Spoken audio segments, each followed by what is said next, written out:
Nabi menyampaikan fala yarfuth. Asyamu junnatun. Baik, puasa yang ditunaikan dengan benar itu bisa menghasilkan perisai. Tapi tidak mudah mengerjakan ini, ada tantangannya. Apa di antara tantangannya? Saya tuliskan 1. Fala yarfuth. 2. Wala yajhal. 3. Wa inimru'un qatalahu. 4. Aw syatamahu. Falyaqul inni shaimun, inni shaimun. Di redaksi lain, falyaqul marrataini inni shaimun. Tahan sampai sini dulu karena kesananya terkait dengan keutamaan. Ini yang terkait dengan tantangan. 1, kata Nabi, jangan berkata kotor, jorok, kata-kata kotor. Yang kedua, wala yajhal, jangan berlaku bodoh yang tidak pantas, bertindak yang tidak pantas. Kita contohkan. 3, wa inumru'un qatalahu, berselisih. Termasuk provokasi. Ya, masuk konteks ini. Au syatamahu, mencaci, mencela. Ya, kemudian juga bikin hoax. Nah, kalau sekarang buzzer. Nah, ini masuk kategori ini, ya. Awas, hati-hati, hati-hati nih, hati-hati. Awas ya. Nah, ini. Falyaqul inni shaimun, maka tegaskan pada dirinya kalau menghadapi tantangan ini, saya sedang puasa, sedang puasa, sedang puasa. Baik, sebentar. Sebelum kita masuk ke sini, sebentar. Tarik nafas dulu. 3 detik. 1, 2, 3. Fokus lagi. Bila kita perhatikan, di sini kita tidak dapatkan tantangan berupa hal-hal yang konsumtif misalnya. Ya, makan, minum, atau tantangan yang sifatnya biologis, hal-hal seksual, kebutuhan seksual, biologis. Padahal ini sama-sama tantangan juga, ya kan? Betapa banyak orang waktu sedang berpuasa lihat makanan, tiba-tiba sudah pengen buka, ya kan? Jalan, olahraga pagi-pagi habis subuh, ya kan? Tercium bau makanan dari satu restoran, Masya Allah, udah lihat jam, berapa menit lagi maghrib ya? Padahal baru subuh. Kan?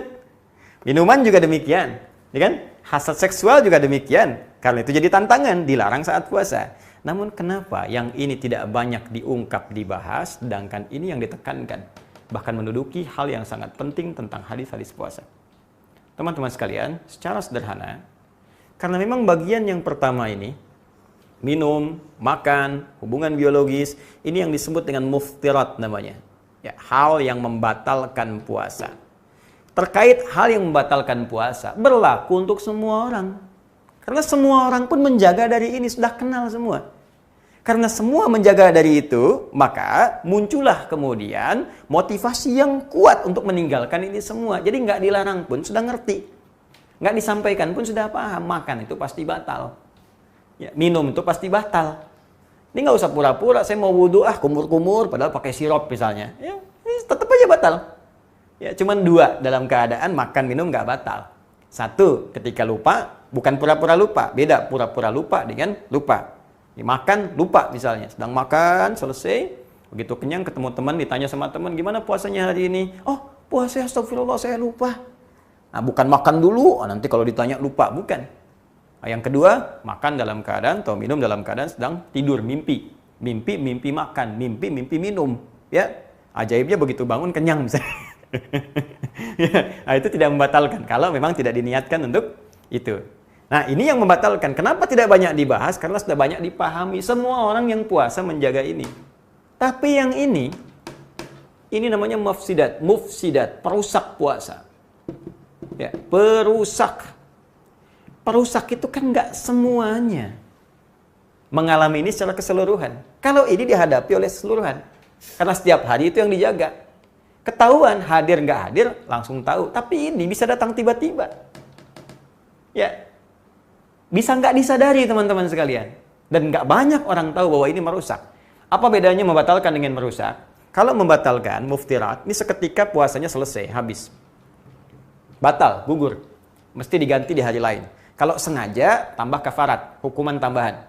Ya, puasa 2 bulan berturut-turut, bisa memberi makan 60 orang miskin, paling sedikit, atau membebaskan seorang budak. Dalam konteks sekarang sudah tidak ada bagian ketiga tadi. Ya, diganti di hari lain. Tapi juga tidak boleh sengaja, karena dosanya bisa berlipat. Ya, nah, ini gugur seketika. Tapi kalau yang ini belum tentu puasanya batal. Di puasanya terasa masih lanjut karena belum mengerjakan yang membatalkan, puasanya tidak gugur tapi rusak. Rusak itu artinya pahalanya berkurang karena dikurangi oleh perbuatan buruk ini. Contoh, berkata kotor, jorok. Ya, kotor itu masuk dalam konteks ini juga gibah, gosip, tuh.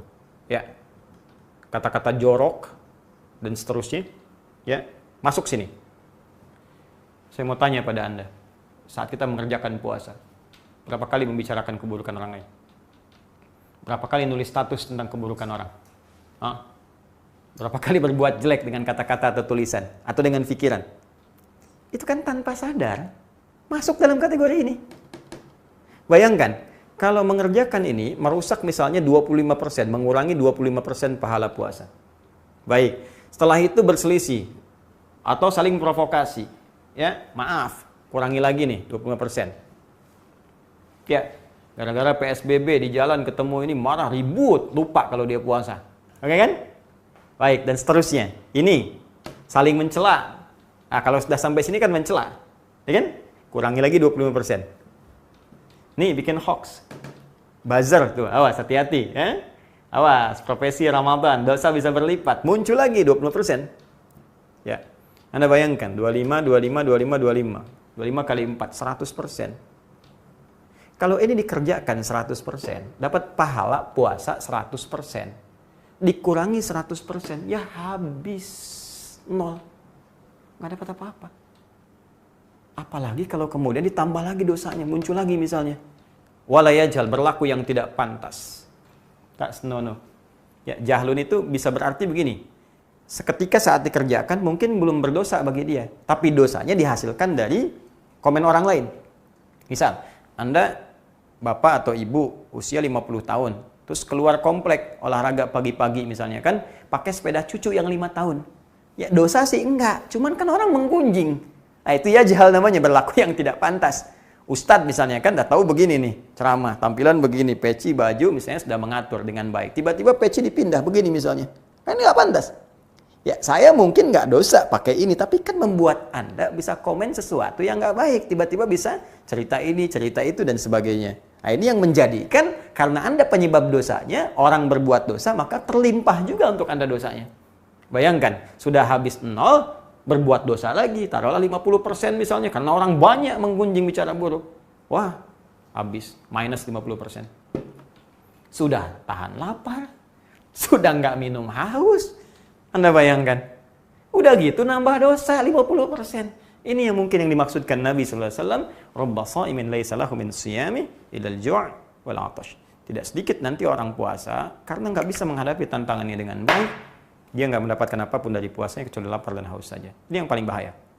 Nah, rumus cepatnya untuk menghadapi ini semua, Nabi cuma memberikan satu kalimat saja. Kalau perlu tergaskan pada jiwa kita. Ya, apa kalimatnya? Kata Nabi, kalau Anda dihadapkan pada yang seperti ini, sedang duduk tiba-tiba diajak ngomongin orang. Ya, melihat layar kaca, bahkan lihat kultum ini pun ribut juga. Terus siapa sih yang dislike, siapa? Biarin aja, mungkin itu, ya itu pekerjaannya. Ya mungkin itu yang diinginkan, gak apa-apa, kenapa harus diributkan? Ya kan gak ada masalah gitu, kan tidak harus semua bisa menyenangkan orang lain. Semua orang bisa punya pendapat masing-masing. Alhamdulillah, Anda senang merah silahkan. Mungkin yang lain senang biru, nggak ada masalah. Kita saling menghormati, tidak ada persoalan. Tapi jangan sampai dari persoalan itu jadi rame. Akhirnya hilang pahala. Nah, rumus cepatnya kata Nabi, faliyakul inni shaimun. Katakan pada diri kita. Perhatikan cara menerjemahkannya. Katakan pada diri kita, saya sedang puasa. Kalau perlu katakan sekali lagi, saya sedang puasa. Untuk menguatkan. Supaya ingat kita sedang puasa, jangan sampai gugur, jangan sampai hilang pahala, jangan sampai batal ya Allah, jangan sampai hilang. Jaga. Ya, ada sebagian yang menerjemahkan katakan pada orang itu, tapi saya agak kurang sependapat. Karena kul itu bisa berkata pada orang kedua, objek, bisa berkata pada diri kita. Jadi diri kita yang jadi objeknya. Ya, pada diri sendiri, ke hati kita, katakan. Ya, jadi katakan pada diri kita bahwa kamu sedang begini, kamu sedang begini. Ya, karena konteks kalau diterjemahkan, katakan pada orang, misal begini, Anda sedang ketemu orang. Dan orang berkata, kamu begini, begini, begini, begini. Lalu Anda katakan, maaf ya, saya sedang puasa. Nah, boleh jadi dia tambah tersinggung. Nah, atau Anda ingin kemas kalimatnya, misalnya dengan kalimat baik, bisa saja diterjemahkan seperti ini.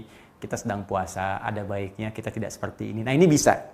Ya, tapi konteks pertamanya, katakan pada diri kita, saya sedang puasa. Jangan sampai berbuat seperti ini, jangan sampai batal dan sebagainya. Baru kita bisa bagi ingatan dengan orang lain sebagai pengetahuan. Ini cara paling cepat untuk bisa menangkal perbuatan yang bisa merusak.